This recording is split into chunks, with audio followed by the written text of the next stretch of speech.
Hi guys, welcome back to my channel. You are watching Biology Pride. So in this video we are gonna cover topic AIDS from chapter number 8, Human Health and Disease plus 2 Biology. Let's start it. So AIDS, the word AIDS stand for Acquired Immunodeficiency Syndrome. जो word add है उसका full form क्या है? Acquired immunodeficiency syndrome. This means deficiency of immune system. तो यहाँ पे जो deficiency immunodeficiency लिखा हुआ है इसका क्या मतलब है कि इस डिजीज़ में डेफिशिएंसी होगी इम्यून सिस्टम की. एक्वायर्ड लिखा है, acquired during the life style of an individual indicating that it is not a congenital disease. ये कोई पर्सन एक्वायर्ड इसलिए लिखा है क्योंकि ये कोई पर्सन अगर ये इस डिसीज़ को एक्वायर करता है ड्यूरिंग हिम और हर लाइफस्टाइल, ड्यूरिंग हिज लाइफस्टाइल ये एक्वायर करता है इस डिसीज़ को. कॉन्जेनिटल डिसीज़ नहीं है ये. बाय बर्थ ये डिसीज़ किसी को नहीं होती. सिंड्रोम क्यों लिखा है यहाँ पे? Syndrome means a group of symptoms. इस डिसीज़ में अ ग्रुप ऑफ सिम्टम्स होते हैं. AIDS was first reported in 1981 and in the last 25 years or so, it has been spread all over the world, killing more than 25 million person. AIDS सबसे पहले report कहाँ किया गया था, कब किया गया था? 1981 में. और लास्ट 20 ईयर्स में ये पूरे वर्ल्ड में फैल चुका है. AIDS is caused by the human immunodeficiency virus. A member of a group of virus called retrovirus, which has an envelope enclosing the RNA genome. जो एड्स है ये कैसे कॉज होता है? ये एक वायरस की वजह से कॉज होता है जिसका नाम है ह्यूमन इम्यूनो डिफिशियंसी वायरस, जिसे हम शॉर्ट फॉर्म में HIV वायरस भी बोल देते हैं. और ये किस कैटेगरी का है? ये रेट्रोवायरस के कैटेगरी का मेंबर है एक. जिस रेट्रोवायरस के पास क्या होता है? एक एनवेलप होता है आउटर, और उसके पास as a genetic material RNA होता है, RNA genome as the genetic material. ये इसका स्ट्रक्चर बता रखा है रेट्रोवायरस का. अब ये एड्स का ट्रांसमिशन कैसा होता है? एड्स किसकी वजह से होता है? HIV इन्फेक्शन की वजह से. तो HIV का ट्रांसफर मतलब एड्स का ट्रांसफ़र. तो transmission of HIV infection generally occurs by A. Sexual contact with infected person. B. By transfusion of contaminated blood and blood products. C. By sharing infected needles as in the case of intravenous drug abusers. And D. From infected mother to her child through placenta. तो इसका transmission कैसे हो सकता है? From her अगर कोई mother infected है, ads infected है, उसके थ्रू चाइल्ड को भी हो सकती है ये बीमारी. थ्रू प्लेसेंटा ये जो HIV वायरस है वो ट्रांसफ़र कर सकता है. और ब्लड प्रोडक्ट्स यूज़ करने से, मतलब जैसे कोई एड्स इन्फेक्टेड पर्सन है उसका ब्लड या कुछ blood fluid, body fluid transfer हो जाता है नॉर्मल पर्सन में, तो उसे भी ये चांस बन जाता है होने का. मैं पहले ही बता दूँ, ये जो एड्स बीमारी होती है ये फिज़िकल टच से नहीं फैलती. ये हमेशा बॉडी फ्लूइड्स के ट्रांसमिशन से फैलती है.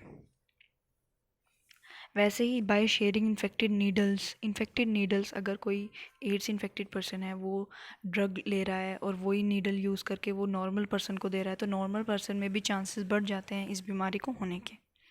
So people who are at high risk of getting these infection includes individuals who have multiple sexual partners, drugs addicts who take drugs intravenously, जो IV रूट के थ्रू ड्रग्स लेते हैं with the help of needles, individuals who require repeated blood transfusion, and children born to an HIV infected mother.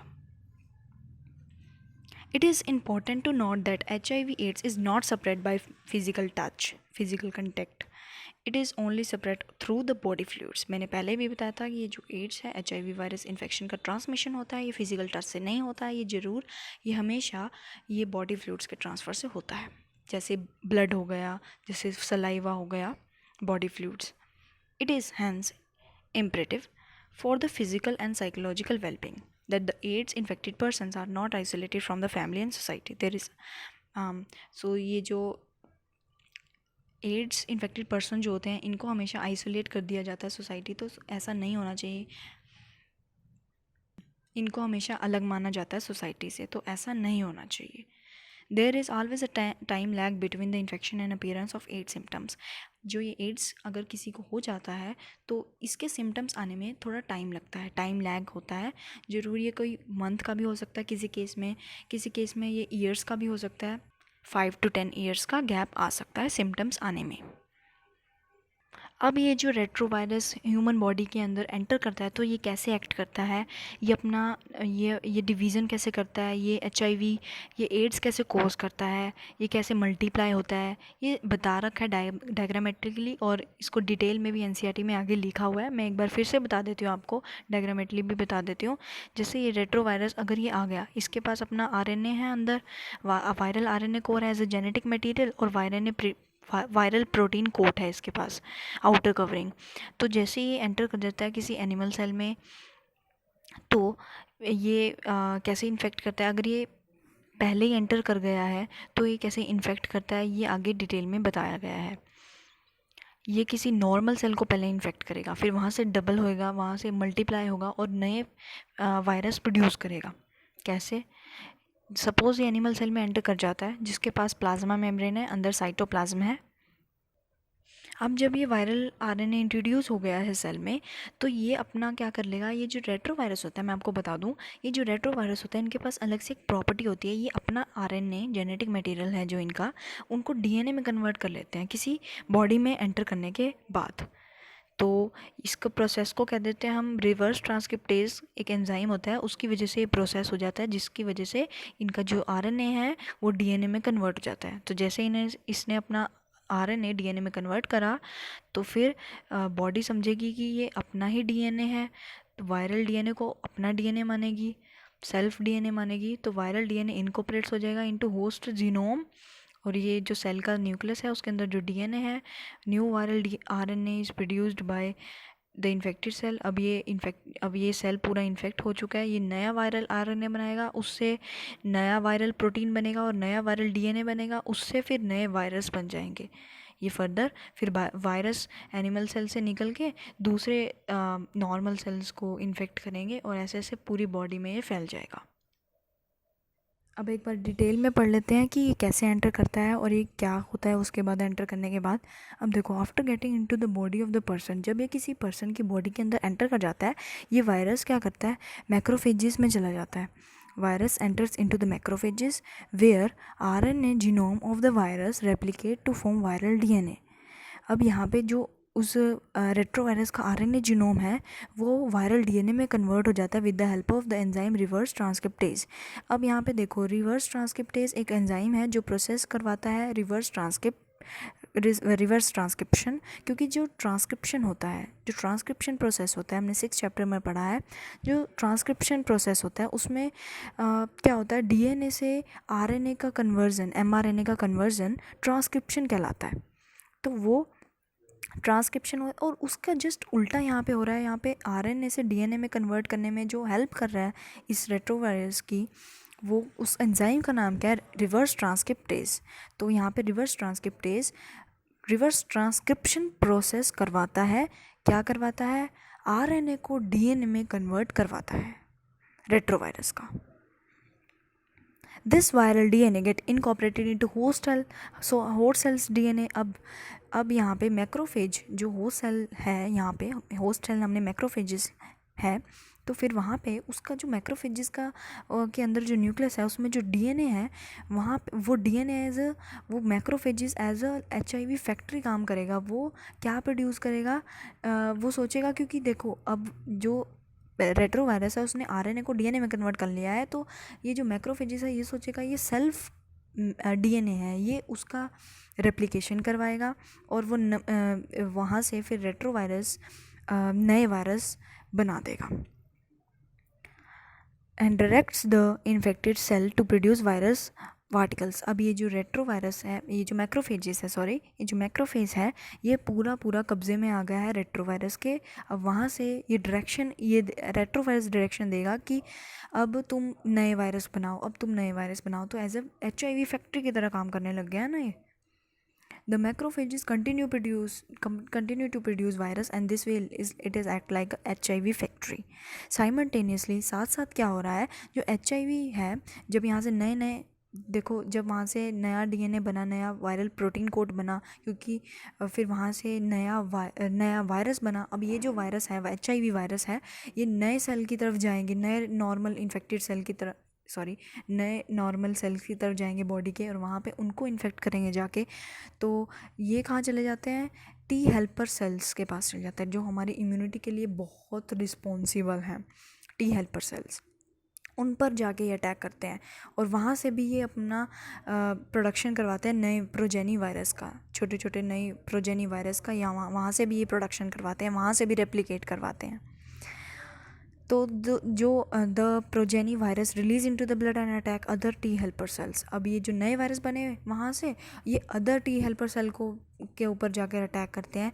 इसकी वजह से क्या होता है, इस अटैक की वजह से क्या होता है, ये जो टी हेल्पर सेल का नंबर है हमारी बॉडी में, ये कम होता जाता है उस इन्फेक्टेड पर्सन में जिसमें एच आई वी का अटैक हो चुका है।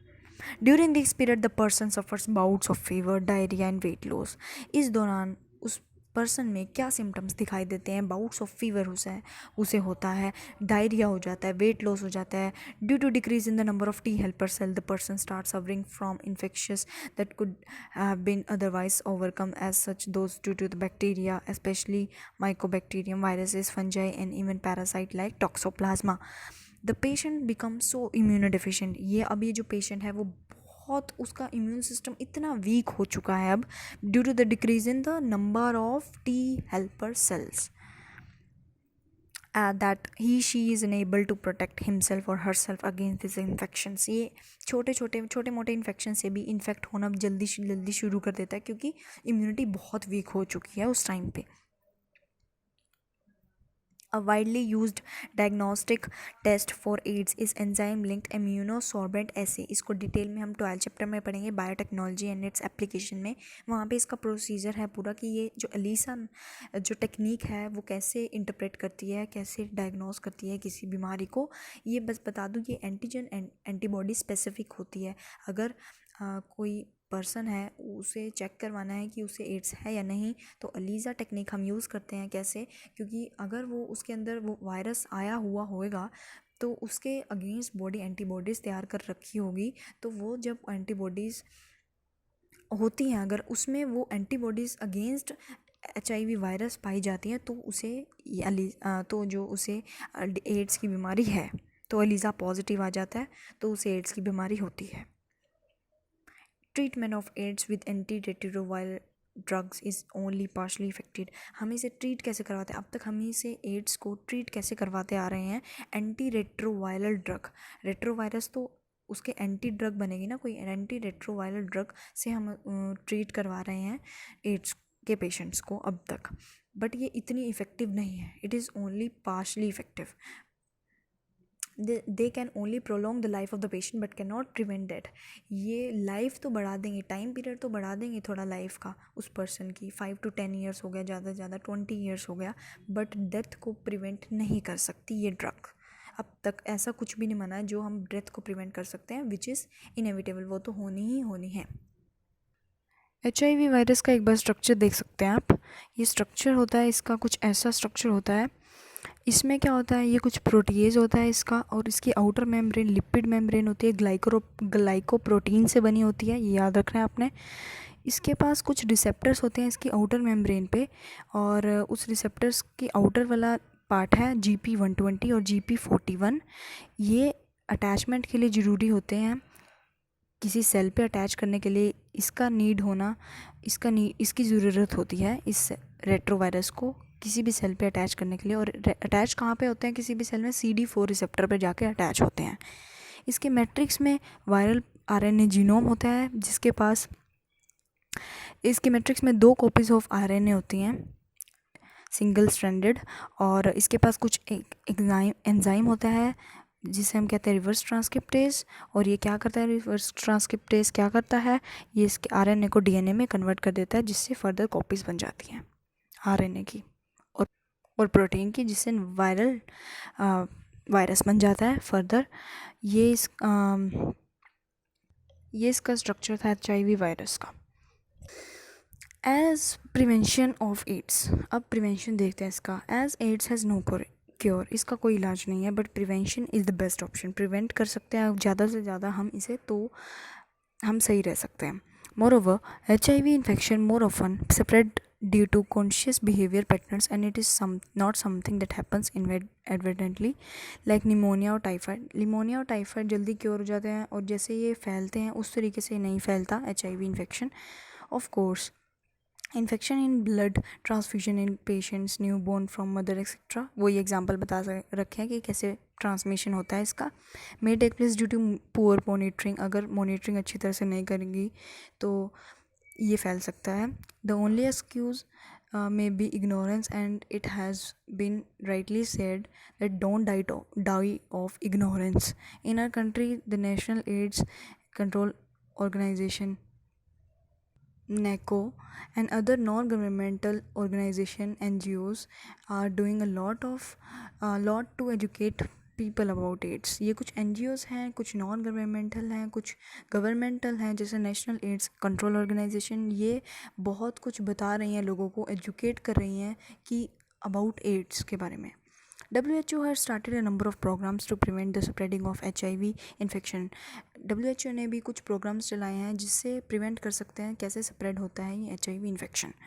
Making blood from blood banks are safe from HIV, ensuring the use of only disposable needles and springs in public and private hospital and clinics, free distribution of condoms, controlling drug abuse, advocating safe sex, and promoting regular checkups for HIV in susceptible population, and are some of the steps that can be taken up. Infection with HIV or having AIDS is something that should not be hidden, since then infection may spread to many people। इस virus को अगर किसी को हो जाता है तो छुपाना नहीं चाहिए, क्योंकि ये बाकियों में भी फैल सकता है। HIV AIDS infected people need help and sympathy instead of being shunned by society। जो इन्फेक्टेड पर्सन है, एड्स इन्फेक्टेड पर्सन है, उनको सोसाइटी की तरफ से हेल्प मिलनी चाहिए, सिंपैथी मिलनी चाहिए, ना कि उनको ब्लेम करना चाहिए इस बीमारी के ऊपर। Unless society recognise it as a problem to be dealt with in a collective manner, the chances of wider spread of the disease increase manifold। It is malady that cannot be tackled by the society and medical fraternity acting together to prevent the spread of the disease। अब हमारा ये topic complete हो चुका है। अगर आपको इस topic के रिगार्डिंग कोई प्रॉब्लम है तो मुझे कमेंट ज़रूर करना। And thanks for watching.